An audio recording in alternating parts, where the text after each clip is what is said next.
Good day, children. So today we are going to revise the lesson, and from that we'll revise only the portion life in village. In that we saw that the author and his grandmother, they lived in village because their mother, his parents had gone away to the city area to live in. So his grandmother was old and wrinkled, short, fat and slightly bent. She wore spotless white because she was a widow. One hand rested on her waist because she was bent, so she kept one hand at the back like this to support her body, and with the other hand she held a rosary, the beads of rosary in her hand, and she said prayers.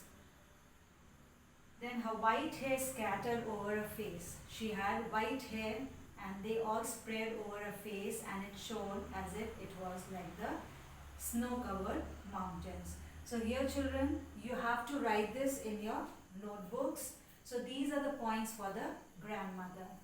Now in the next thing, I'll tell you about the grandfather, and grandfather's portrait that is described in the book has only got 2 or 3 points. That's all.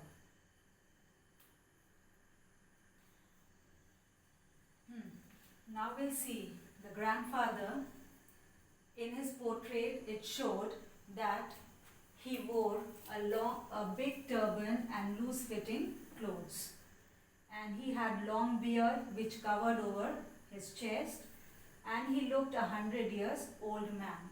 So children, these points you have to note down in your copies, and you have to prepare your notes.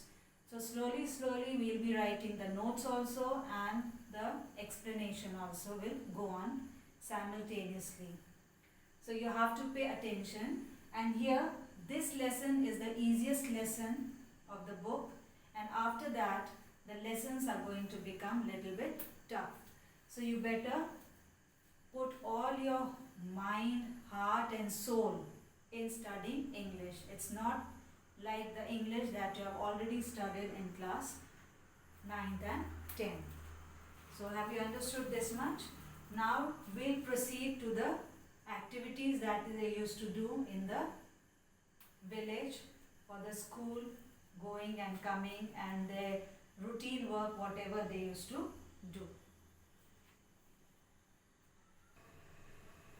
So children, in the continuation of that, we are going to see that every morning the grandmother, she used to wake the author, and she used to get him ready for the school, and while getting him ready, while preparing him for the school, she used to give him bath and then dress him up, and she used to give him chapatis to eat, and on the she gave them the stale chapati.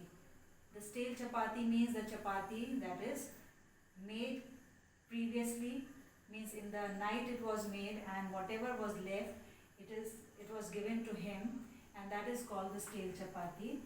And she used to apply butter and sugar on that. Butter means ghee, and sugar on that to eat, and the poor fellow, he used to eat that, and rest of the chapati she used to carry it for the dogs. So this she did every day, and while doing all these things, she used to sing morning prayers, and she thought that by singing morning prayers, the author will be able to learn all those things. But the author, he loved to listen to her sweet voice and did not even thought of learning the song, because her voice was so sweet that he only thought of listening to her. His mind was engrossed in listening to her sweet voice, and he never learned those morning prayers sung by his grandmother. And the things that were used in those days, they did not have the bag or the school books or copies of pencil, like that. So she used to prepare the slate, she used to wash it, she used to cover it with yellow clay, and then she used to carry the pencil with the she used to carry the pen and the ink in the pot for him. So this way she did every day in the morning. Then now we'll see that what they did in the school and where was the school. Now children, the village school. The village school was attached to the temple.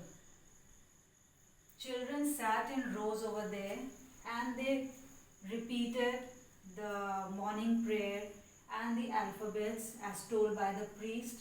The priest taught them the alphabets, and by the time they were sitting and doing their studies outside in the veranda, the grandmother, she used to sit inside and read the scriptures. And after the school gave over, both of them started towards their home, and on the way they met with the dogs, and those dogs were given the chapatis by them.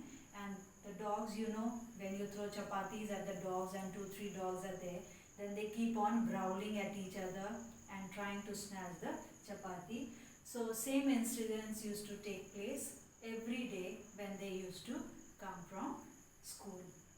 So this way the whole day, means every day it was the same routine in the village life. And next you will have to distinguish between the village school and the city school.